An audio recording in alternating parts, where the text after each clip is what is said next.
Hi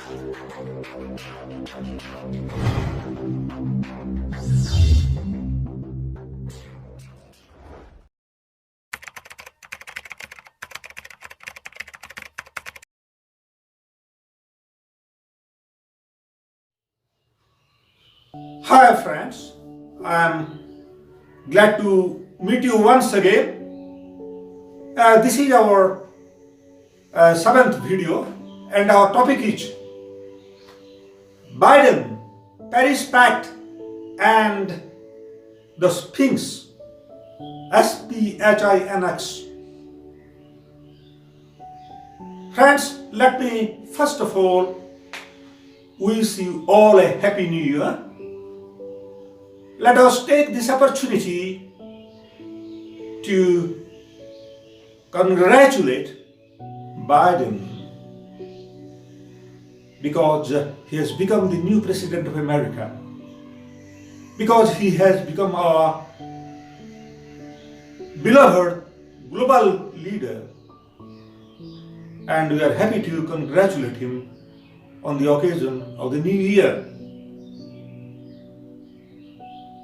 We like Biden because he is a great supporter of environment, and he is rejoining the Paris Agreement. We don't like Trump because he is anti-environmental and he had withdrawn from the Paris Agreement. But friends, to explain this whole critical situation of some people supporting environment and some people opposing it, we have to understand what do you mean by riddle. Biden is now facing the riddle of a sphinx. Let us go rally around him. Let us see what Biden is doing, how he answering the question. A riddle is a difficult question. It is difficult to understand and difficult to answer. You go to the villages in your country. You are an educated person. You will talk with the villagers. Don't think that the villagers are uneducated people. They have got their own folktales, folklore, their own rich culture, and they will ask you some riddles. They will tell you a nice story taken from their folklore. I went to a village. I belong to India. I went to the Eastern Ghat mountain ranges into my village as a college student. I went there. The villagers wanted to show off how their culture is very rich. They asked, "Hello sir, can you answer a particular question?" "Yes, you tell me. What is the question?" They told, "Tell me that thing the mother advances promptly and quickly while the daughter sits down heavily and lazily." What is that? I told I can't answer even if I am educated. They told that the answer is a pumpkin creeper. The creeper is the mother. It runs faster and quicker while pumpkin sits down lazily. That's the daughter. Kindly friends, you tell some of the interesting riddles from your country and you communicate to me in the comment column. But this is a folk riddle. But there are some great riddles in world literature and world history. The knowledge obtained from that riddle determines the human destiny.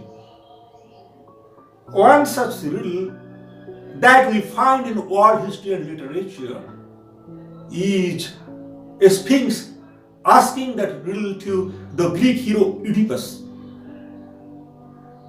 The sphinx asks very difficult questions. You will ask me, "Sir, what is a sphinx?" Everyone knows what a sphinx is. When we are school children, we read our geography and history books. We saw a particular picture, the picture of a picture with a lion body and a human head near the mysterious Egyptian pyramids, and that is a sphinx. Today that sphinx stands in the Giza plateau in Egypt, southwest of Cairo. It is 66 feet high and 230 feet long. A vast stone statue which was excavated from the sands hardly 80 years ago. It was lying under the sand for thousands of years. And this sphinx is a mythical animal. We find the mention of these sphinxes in European culture,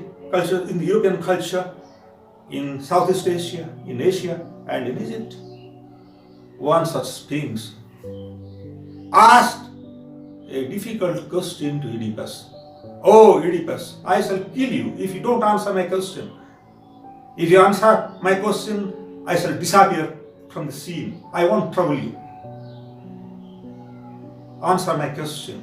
What is that animal that walks on 4 feet in the morning, 2 feet at noon, and 3 feet in the afternoon? The answer is a human being. As a children, he moves on the veranda or on the floor with his 2 elbows and with his 2 legs.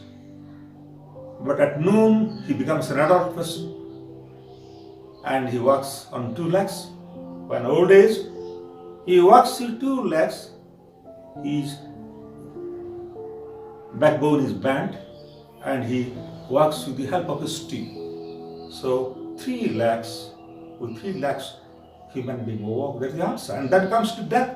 This is not an ordinary question. This relates to human destiny. It makes people conscious that there is, first of all, childhood, then adulthood, then old age, then of course death. And everyone should be conscious of death so that one will feel humble and one will feel immortality. So these great sphinxes are not, these great sphinxes answering great questions are not ordinary questions of a multiple choice question. The answer is not flat answer. It is a comprehensive answer with great wisdom. The sphinxes, they are the merciless, cruel attendants of Mother Nature who does some vital function. They come upon human beings, they ask difficult questions. The purpose of the sphinx asking question is that they want to make human beings conscious of some important bits of knowledge which human beings have forgotten, and they want to ensure that human beings are putting these bits of knowledge in action. It is a 3-layered question. First, it is a great riddle asked by Sphinx. It has 3 layers. First of all, it is difficult to understand.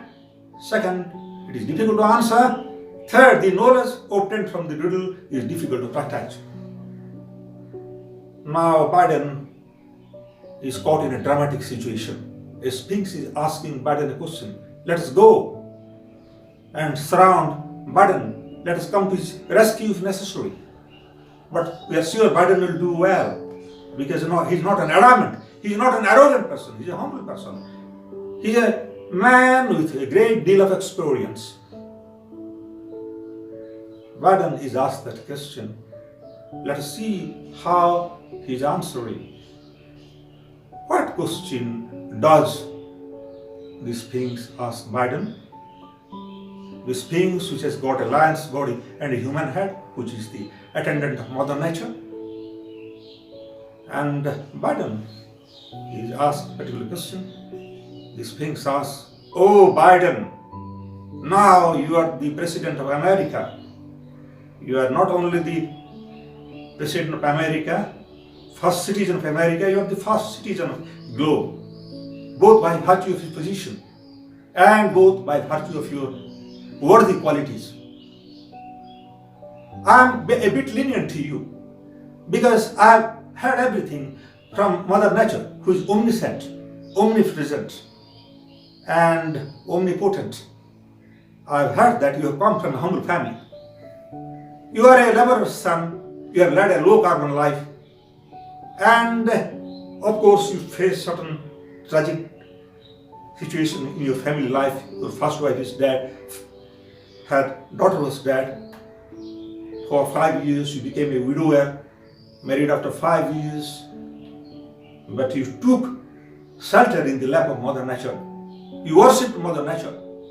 You got solace and comfort from Mother Nature. Otherwise, you would have broken down. So Mother Nature tells me that you are the darling of Mother Nature. So you can answer the question very well. I'm lenient to you, but I was not lenient to Trump, because Trump was telling that who is Mother Nature? What is the importance of environment? What is the importance of climate crisis? So with a gust of wind that came from my mouth, I blew him off.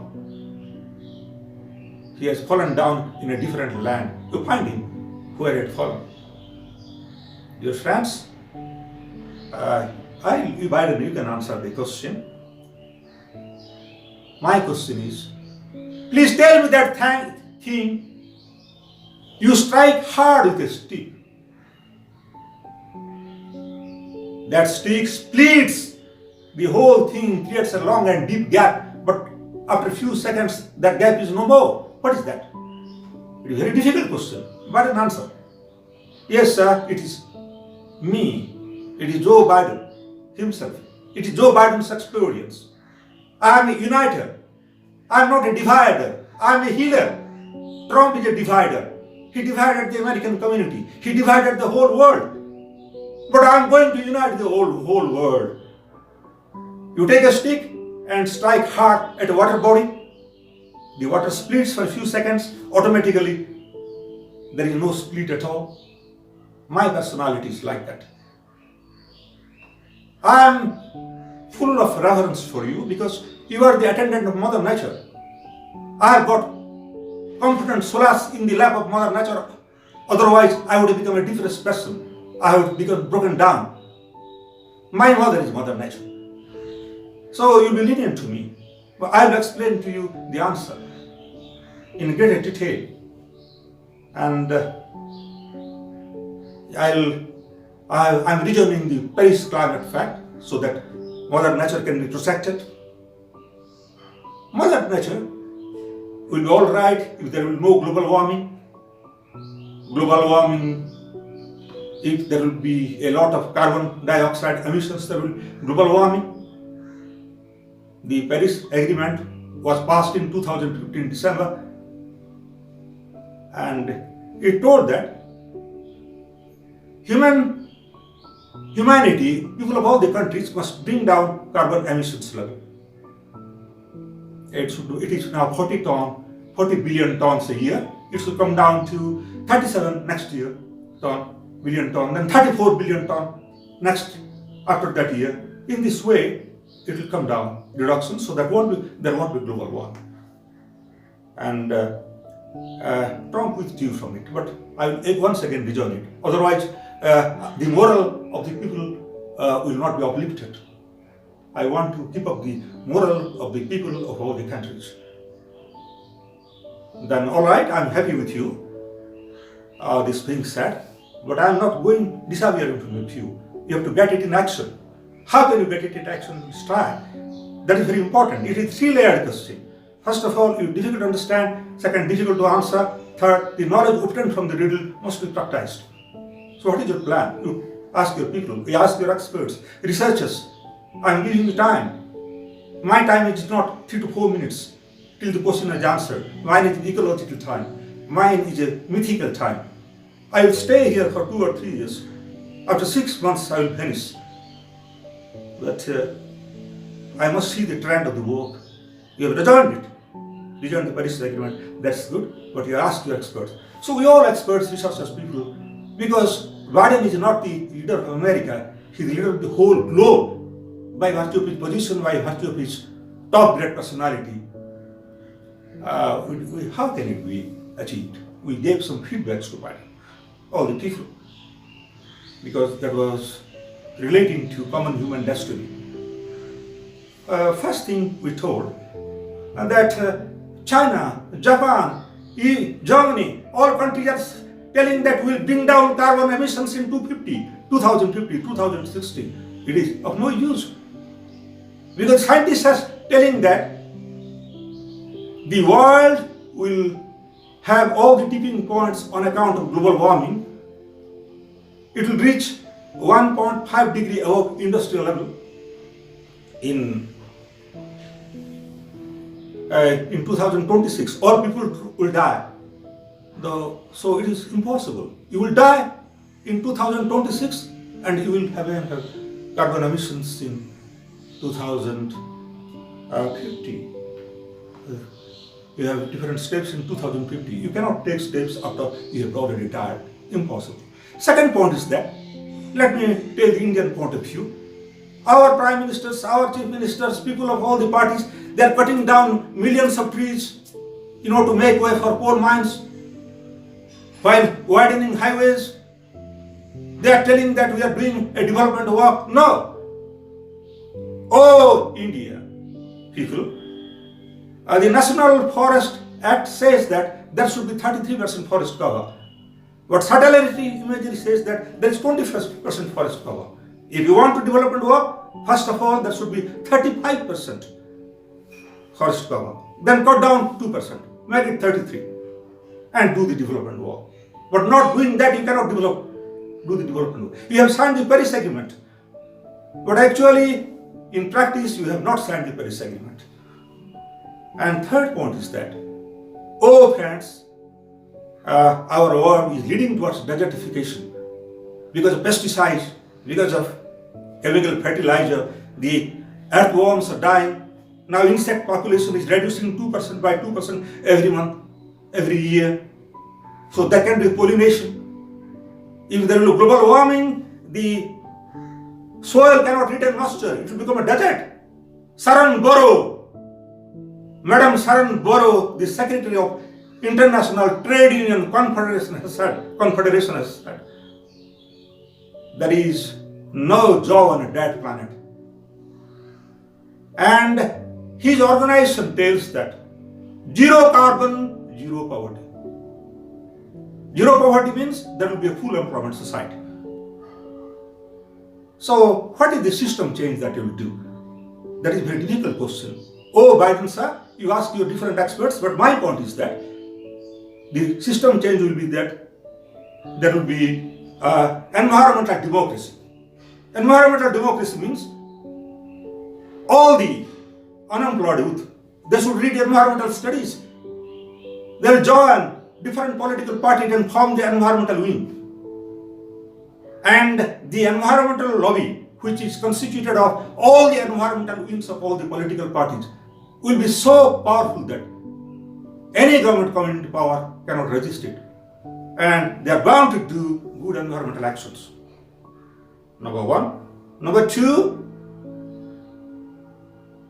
there is now, leaders are arrogant, power-loving.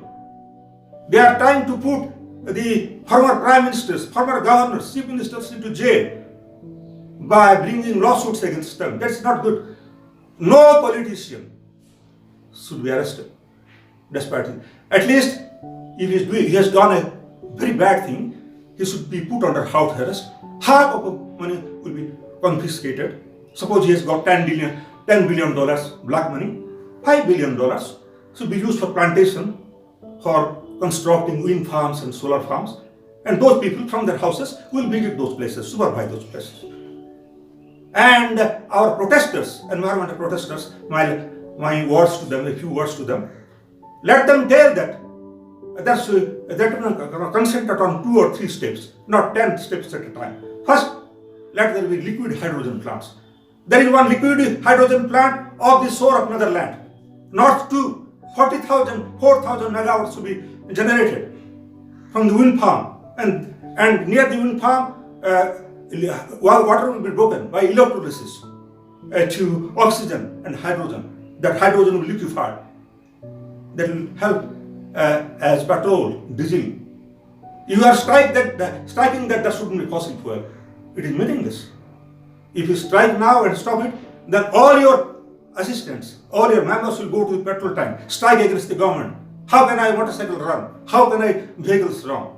So that becomes fantastic idea. First of all, you must fight for liquid hydrogen. You must fight for plantation, 33 plantation. All right. Goodbye and good luck.